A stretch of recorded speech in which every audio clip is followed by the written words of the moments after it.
Welcome to Uma Siva kitchen. Today வந்து non veg recipe தாங்க பார்க்க போகிறோம்.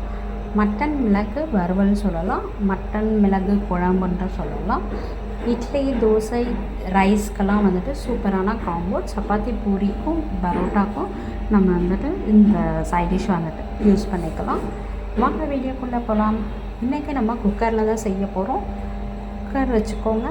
குக்கர் காஞ்சதும் ஆயில் போட்டுக்கலாம். ஆக்சுவலி இது மட்டன்றதுனால ஆயில் கொஞ்சம் கம்மியாகவே யூஸ் பண்ணிக்கலாம். ஆயில் வந்துட்டு ஒரு 3 to 4 ஸ்பூன் வந்துட்டு ஆயில் போட்டுக்கோங்க. ஆயில் நல்லா காயட்டும். காஞ்சதும் நம்ம பட்டை, லவங்கம் எல்லாம் போட்டுக்கலாம். ஸ்பைசஸ் எல்லாம் ஆட் பண்ணிக்கலாம். பட்டை, லவங்கம் நான் எப்போவுமே இது 2 தாங்க யூஸ் பண்ணுவேன். இது வந்துட்டு ஒரு 1/4 கிலோ மட்டனுக்கான அளவு தான் நான் சொல்கிறேன். ஸோ பட்டை ஒரு பீஸ், சின்ன பீஸு, 2 லவங்கம் போட்டிருக்கேன். அப்புறம் வெங்காயம், உங்களுக்கு தொக்கு எவ்வளோ வேணுமோ, குழம்பு எவ்வளோ வேணுமோ அதுக்கேற்ற மாதிரி நீங்கள் வந்துட்டு கூடவோ குறைச்சிக்கோ போட்டுக்கோங்க. நான் வந்துட்டு ஒரு 1/4 கிலோ குழம்புக்கு தான் நான் சொல்கிறேன். 1/4 கிலோ மட்டனுக்குரிய குழம்புக்கு தான் சொல்கிறேன். ஸோ ஒரு மீடியம் சைஸ் வந்துட்டு 2 வெங்காயம் எடுத்துருக்கு. ஸோ அந்த 2 வெங்காயம் நல்லா வதக்கி கொடுத்துக்கோங்க. கொஞ்சமாக ஒரு ஸ்பூன் இஞ்சி பூண்டு பேஸ்ட்டு. ஸோ எல்லாத்தையும் நல்லா கலந்து கொடுத்துக்கோங்க. நம்மளுக்கு இஞ்சி பூண்டு பேஸ்ட்டு போட்டோடனே தீஞ்சிரும். ஸோ அதனால தான் நம்ம வெங்காயம் போட்டுட்டு அப்புறமா இஞ்சி பூண்டு பேஸ்ட்டு போடுறோம். வெங்காயம் போட்டுட்டு போட்டிங்கனாக்கா இஞ்சி பூண்டு பேஸ்ட்டு நம்மளுக்கு நல்லா அடி பிடிக்காத இருக்கும். அது ஒரு டிப்ஸு தான்.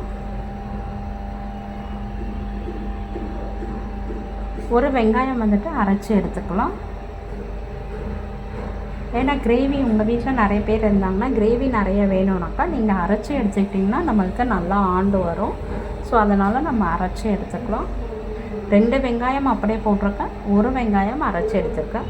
நீங்கள் எப்படி வேணாலும் போட்டுக்கலாம், எல்லாமே அரைச்சதாக கூட போட்டுக்கலாம், அது உங்களோட இஷ்டம்தான். ஸோ 1/4 கிலோ கறி எடுத்தாச்சு. ஸோ நல்லா அந்த கறியை இந்த வெங்காயமோட நல்லா கலந்து கொடுத்துக்கோங்க. எப்பவுமே இதெல்லாம் நல்லா வதங்கினா தான் நம்மளுக்கு நல்ல ஒரு கிரேவி கன்சிஸ்டன்சி வரும். ஸோ அதனால் நல்லா வதக்கி கொடுத்துக்கோங்க. கறி எப்போவுமே மட்டன் வந்துட்டு வெள்ளாட்டு கறின்னு சொல்லி கேட்டிங்கனாக்கா அதுதாங்க சூப்பராக இருக்கும். இல்லைனாக்கா நம்மளுக்கு முத்தன ஆடு அது மாதிரி கொடுத்துருவாங்க. ஸோ நம்ம வெள்ளாட்டு கறி கேட்டு வாங்கினீங்கனாக்கா நல்லாவே சூப்பராக ஒரு இளம் ஆட்டுக்கறி கொடுப்பாங்க. ஸோ நல்லா வதங்கினதும் இப்போ மிளகாத்தூள் போட்டுக்கிறேன். நான் மிளகாத்தூள் வந்துட்டு ஒரு 2 ஸ்பூன் போட்டிருக்கேன்.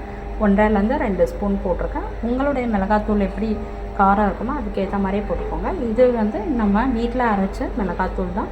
மஞ்சத்தூள் கொஞ்சம் போட்டுக்கலாம். சால்ட் வந்து தேவையான அளவு போட்டுக்கலாம். ஸோ எல்லாத்தையும் நல்லா கலந்து கொடுத்துக்கோங்க. அந்த மசாலா எல்லாத்துலேயும் நம்மளுக்கு ஸ்ப்ரெட் ஆகிற மாதிரி ஃபுல்லாகவே கலந்து கொடுத்துக்கோங்க. நல்லா பாருங்கள், நல்லா கலந்தாச்சு. ஒரு 2 to 3 மினிட்ஸ் அப்படியே வச்சுருங்க. அப்போ தான் நம்மளுக்கு வந்துட்டு அது நல்லா கொஞ்சம் ட்ரை ஆகும். ஸோ அப்புறமா உங்களுக்கு தண்ணி ஊற்றிக்கலாம். இது ஆக்சுவலி 1/4 கிலோ கறின்றதுனால நான் வந்துட்டு ஒரு 2 கிளாஸ் தண்ணி ஊற்றிருக்கேன். கறியிலேருந்தும் நம்மளுக்கு தண்ணி வரும்.